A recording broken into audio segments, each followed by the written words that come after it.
Hello, folks. This is Dudley Baker. I'm the founder of Common Stock Warrants. Frequently, I've been asked through the years, Dudley, how did you personally find out about stock warrants? So let me take you down this old path of life here. Back in my past life, I was working in downtown Houston, Texas. The library was pretty close by, so frequently I'd walk over at lunch and just kind of mill around in the library. There's just something wonderful about walking through a public library. You know, you just feel smarter just walking in the door, right? It just smells good. The library smell. You just feel smarter by walking in.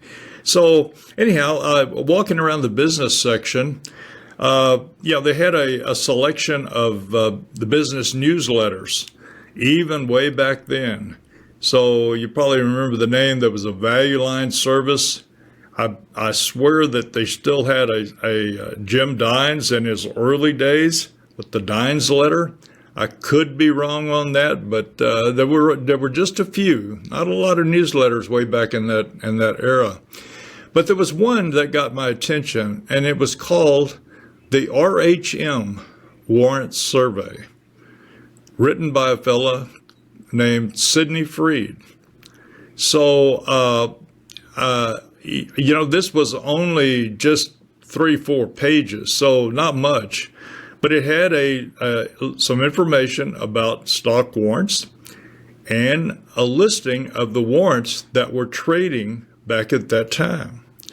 Now, I'm not sure. I kind of go a little bit blank because I didn't immediately run out and start looking to buy warrants at that time.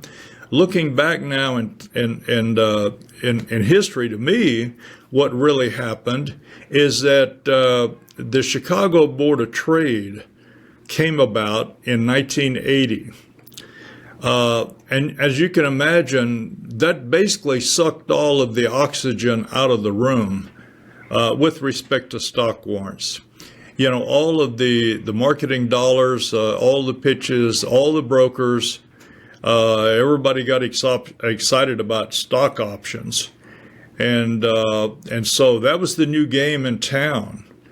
And of course, you can imagine as brokers, they were going to get a lot more commissions because the warrants pretty much were all good for a period of a few years at least, if not 5 years. And so, not a lot of commissions to be generated by the brokerage firms. So I think this is kind of why I think even today, a lot of the attention is not given to stock warrants because, man, there's just too much to be made on options and the trading and you're in and out and all this good stuff. So, but what I soon learned here, I'm going to show you the picture of this, so I may look away for a minute. But this is the book that that years later I discovered, written by Sidney Freed, The Speculative Merits of Common Stock Warrants. I forgot what year that I picked this up, but I found this on either eBay or Amazon, and paid some pretty good bucks for it. It's one of the original copies. You can tell that it is basically written or typed on an old Royal typewriter, probably a 10 font, and it's just unbelievable. And I have this for all of you. This, just for giving us your first name and email address, this is a freebie. And this is maybe 50 some odd pages. In the very back of the book, it does have the 3 or 4 pages of that original, the RHM warrant survey.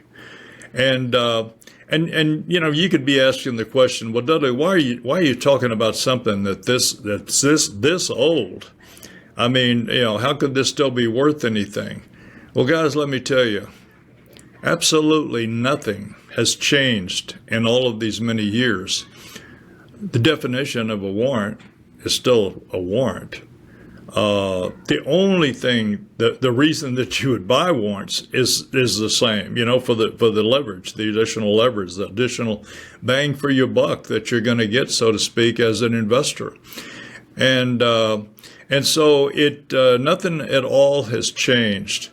And so there's no reason to go out, reinvent the wheel, and all of this good stuff. The only thing that changes with stock warrants is the companies. Because if a company issues a stock warrant, has a 2-year life, end of the 2 years, it's expired. It's gone. We have an old expired list that we keep up just for historical references here. But basically, you know, when it's gone, it's gone. But and then we get new warrants that are issued, and so they're added to our database. So anyhow, it's just been a cool journey, and so that's just how I personally found out about stock warrants. So just wanted to share that with you. And in our next one of our next segments here, we're going to tell you a little bit more about how I got started in the business and all this good stuff. So for now, we're just going to leave it right here at the moment. Okay, adios.